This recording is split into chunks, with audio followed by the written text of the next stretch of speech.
makan tubuh. Sehingga penduduk surga makan kenyang, tidak buang air besar, cuman sendawa aja. Lebih harum dari kesturi. Minum kenyang berkeringat, keringatnya lebih harum dari minyak kesturi. Tidak ada buang air kecil, tidak ada buang air besar di surga. Kalau di surga buang air besar, WC-nya mampet, siapa yang nyedot?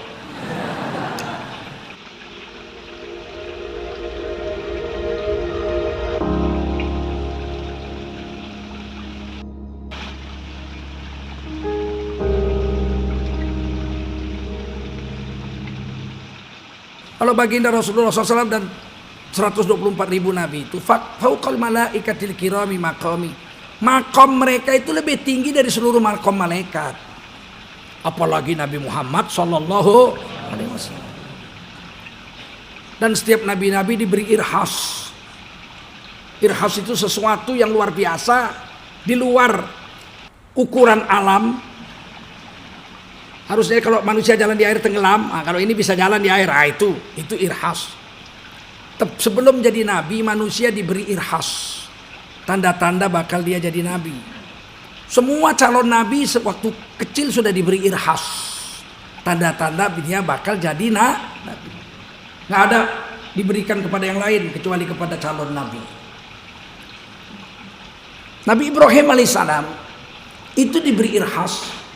Beliau lahir saat itu Namrud sedang berkuasa. Namrud punya ilmu nujum. Nujum itu jamak dari bentuk tunggalnya bintang. Ilmu nujum itu artinya ilmu bintang-bintang. Peredaran bintang kalau dikaitkan dengan nasib manusia itu namanya astrologi, namanya ilmu nujum.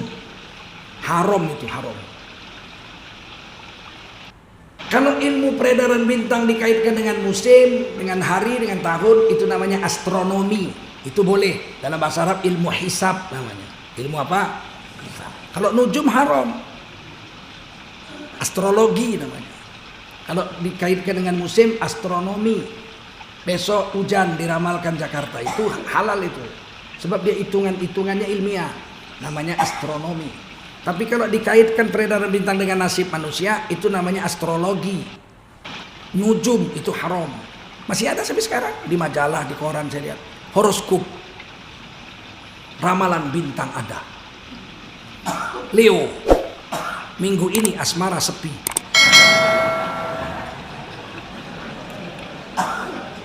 Kantong kosong, bini minggat.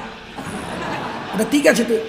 Kata Nabi, percaya dengan satu saja ramalan bintang, 40 hari sholat orang beriman tidak diterima. Kalau 3, asmara sepi, kantong kosong, bini minggat, 120 hari sholat kita nggak diterima Allah. Namrud, setiap pagi tukang nujumnya itu, menterinya itu, meramal. Wah, aman Tuan. Aman Tuan. Satu hari, oh bahaya Tuan. Kenapa? Akan lahir di tahun ini seorang laki-laki dari rakyat kita Mesopotamia Irak ini. Manusia yang akan menghancurkan kekuasaan dan wibawamu. Apa dia bilang? Bunuh semua laki-laki yang lahir tahun ini. Ini orang gila benar. Betul-betul gila ini. Yang disangka akan berbahaya itu satu, tapi yang dibunuh semua. Gila nggak? Akhirnya Nabi Ibrahim lahir dibungkus sama ibunya dengan kain, dibawa ke padang pasir. Di antara gunung-gunung ada goa. Nabi Ibrahim dimasukkan ke goa. Mungkin nggak tahu kita, Allahu Akbar. Tiba-tiba dalam gua itu ada meja dari batu. Persis meja tebal kira-kira segitu. Meja dipahat rata. Siapa yang mahat? Mungkin malaikat, kita tidak tahu. Tapi ada meja. Lebih lebar dari ini 2 kali. Panjang sedikit dari ini. Terletak di tanah, di batu. Maka Nabi Ibrahim diletakkan di atas meja batu. Di gua itu ada air menetes. Terkumpul satu kolam, airnya kehijau-hijauan saking jernihnya. Di dalam goa itu ada semut, ada kalajengking, ada ular, ada lalat, namanya goa. Diletakkan Nabi Ibrahim situ, ditutup pakai batu besar pintunya. Ibu Nabi Ibrahim doa, ya Allah, Tuhan yang memelihara seluruh alam semesta, ya Rabbal Alamin, wahai Tuhan yang mengatur seluruh alam semesta. Anakku ini kutitipkan kepadamu, sebagaimana engkau memelihara alam semesta, pelihara anakku dari kezaliman Namrud. Ibunya pulang, ditinggal itu anak, biar dipelihara Allah. Keluar irhas bahwa Nabi Ibrahim bakal jadi nabi. Kalau haus, Nabi Ibrahim mengisap jempol tangannya, ngempeng kata orangnya, ngempong. Apa yang terjadi? Dari jari ibu jari Nabi Ibrahim keluar susu, sehingga Nabi Ibrahim kenyang minum susu dari jarinya sendiri. Ajaibnya, susu itu diminum, dia tidak buang air besar. Kalau buang air besar dimakan semut lah, betul? Dan tidak buang air kecil. Kalau buang air kecil dimakan semut. Tidak ada. Berarti kan gizi semua itu, tidak ada ampasnya sama sekali. Bisakah kita mendapatkan susu yang seperti itu? Bisa, di surga. Nanti di surga semua makanan tidak ada ampas, semuanya habis dimakan tubuh. Sehingga penduduk surga makan kenyang, tidak buang air besar, cuman sendawa aja. Lebih harum dari kasturi. Minum kenyang, berkeringat, keringatnya lebih harum dari minyak kasturi. Tidak ada buang air kecil, tidak ada buang air besar di surga. Kalau di surga buang air besar, WC-nya mampet, siapa yang nyedot? Tidak ada buang air besar di surga. Kalau menurut sains, karena makanan minuman di surga semuanya bergizi, tidak ada ampas sama sekali. Nabi Ibrahim sudah dapat itu di dunia sebagai irhas, tanda-tanda bakal jadi sampai Nabi Ibrahim besar. Sekali-sekali datang ibunya, dilihat, anakku tambah besar, hidup, nggak dimakan ular, nggak digigit kalajengking, nggak disengat lipan, nggak dirubungi semut, tidak dihinggapi lalat. Ini irhas. Nabi Isa juga gitu, baru lahir langsung ngomong. Nabi Isa dapat irhas baru lahir, ibunya dituduh berzina. Ya Maryam, kau berzina sama siapa? Bapakmu Imam Masjidil Aqsa, Imron, pamanmu yang memelihara kamu Nabi Zakaria, sepupumu Nabi Yahya, buyutmu Nabi Harun, mamakmu orang baik-baik. Kenapa kamu hamil? Zina sama siapa kamu? Ngaku. Siti Maryam sudah bersumpah pada Allah, kalau aku hamil atas perintah Allah, biar Allah yang menjawab semua pertanyaan manusia. Inni nazartu lirrahmani shawma. Aku bernazar nggak mau ngomong, biar Allah yang jawab. Yang Maha Pemurah yang memerintahkan aku hamil, biar Allah yang menjelaskan kenapa aku hamil. Ditunjuk anak itu dalam pangkuan. Siapa bapaknya? Zina sama siapa? Hebat. Mana mungkin anak kecil bisa bicara? Ngaku. Tiba-tiba anak itu ngomong, Inni Abdullah. Sesungguhnya aku hamba Allah, bukan anak zina. Langsung terjawab. 3 agama, bukan 1, 3 agama kena dengan kalimat satu ini. Inni Abdullah. Orang Yahudi mengatakan Siti Maryam berzina. Aku bukan anak zina, aku adalah hamba Allah. Orang Nasrani tahun 325 Masehi mengangkat Nabi Isa jadi anak Tuhan pada konsili gereja kedua di Nikea. Dijawab oleh Nabi Isa 325 tahun sebelumnya. Inni Abdullah, aku bukan anak Tuhan, aku hamba Allah. Nabi Muhammad abad ke-6 dikuatkan oleh Nabi Isa dengan ucapannya itu, Inni Abdullah, aku hamba Allah, bukan anak zina, bukan anak Tuhan. Persis yang diimani oleh orang Islam. Nabi Isa itu hamba Allah. Atani alkitab, Allah beri aku sebuah kitab yaitu Injil. Waja'alani nabiyya, Allah jadikan aku seorang nabi. Waja'alani mubarakan ainama kunt, Allah jadikan aku kemanapun aku datang, tempat yang kudatangi barokah sampai hari kiamat. Gelar yang Nabi Isa sebut 2. hamba Allah dan Nabi Allah. Persis seperti yang dipujikan Allah kepada Nabi Muhammad ketika Isra dan Mi'raj. Ketika Isra dan Mi'raj, Nabi di dunia dipanggil hambanya. Subhanalladzi asra bi abdihi laila. Maha suci Allah yang telah memperjalankan seorang hambanya di malam hari, Nabi Muhammad. Nggak disebut namanya, pangkatnya disebut hambanya. Ketika sampai di langit, Allah memberi salam. Assalamu alayka ayyuhan nabiyyu wa rahmatullahi wabarakatuh. Lihat, Nabi Isa bilang, aku hamba Allah.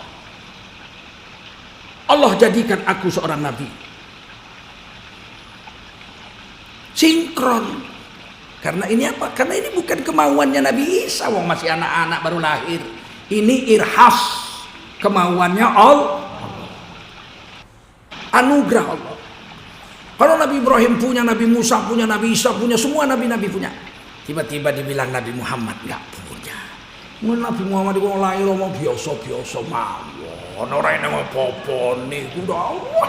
Nah, murup nang cahayanya dipateni karo Abraha.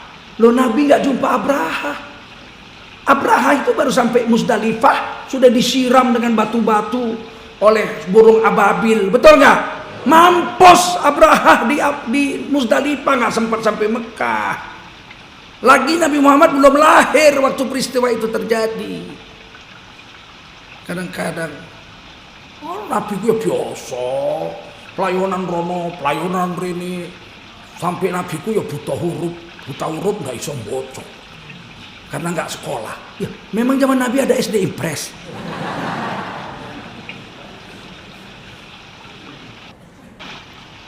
Ya, biasa mawon pelayanan rono, pelayanan rene, anak-anak yen nang Mekah ono jambu ya melu nyolong jambu barang. Kalau seandainya di Mekah ada pohon jambu ya Nabi ikut curi jambu. Saya Tengku Zulkarnain nggak pernah mencuri jambu seumur hidup saya. Apalagi Nabi. Ini di masjid nggak pernah saya mencuri jambu seumur hidup saya. Masa Nabi mencuri jambu?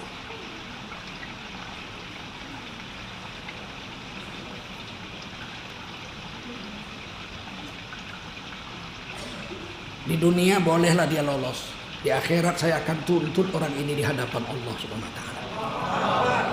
Takbir.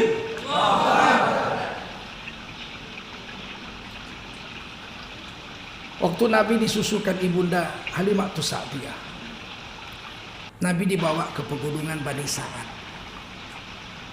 oleh Halimah Sa'diyah ibunda Nabi dan Abu Zaid. Beliau inilah ibu susu dan bapak susu Nabi. Nabi dipelihara 6 tahun di sana. Saya diributin nih. Menghina Nabi, bilang Nabi dipelihara kayak binatang. Kami orang Melayu. Saya Tengku orang Melayu saya. Saya penutur bahasa asli Melayu Indonesia. Kalau bayi dipelihara bukan oleh bapak ibunya disebut dipelihara. Buka kamus besar bahasa Indonesia. Dipelihara itu anak yang dipelihara, diasuh oleh orang yang bukan bapak ibunya, itu dipelihara namanya.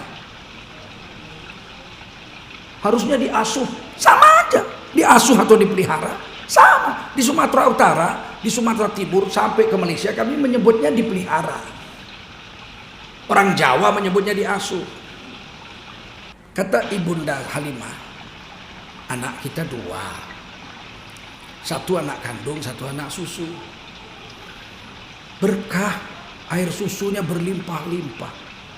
Kambing satu-satunya milik ibunda Halimah, susunya nggak pernah kering. Diperas ada terus. Berkah ini anak Mekah ini. Maka kata Halimah Sa'diyah, dada yang kiri susunya untuk anak kita, dada yang kanan susunya untuk anak yang berkah ini, Nabi Muhammad SAW. Beliau katakan pada suaminya, yang kanan untuk anak ini, yang kiri untuk anak kita. Satu hari yang namanya ibu sibuk lah begini, diambil Nabi Muhammad, disusukan ke sebelah kiri. Nggak mau Nabi. Disorong-sorong, nolak Nabi, nggak mau. Didorong-dorong, nggak mau. Bingung. Siti Halimah bingung. Bagaimana anak kita kok hari ini nggak mau disusukan? pindahkan sebelah kanan. Oh, pindah sebelah kanan. Langsung Nabi meminumnya. Dengan lahap Nabi minum. Bayi saja, masih baby, Nabi nggak mau meminum susu jatah saudara sesusuannya, apalagi mencuri jambu. Aduh.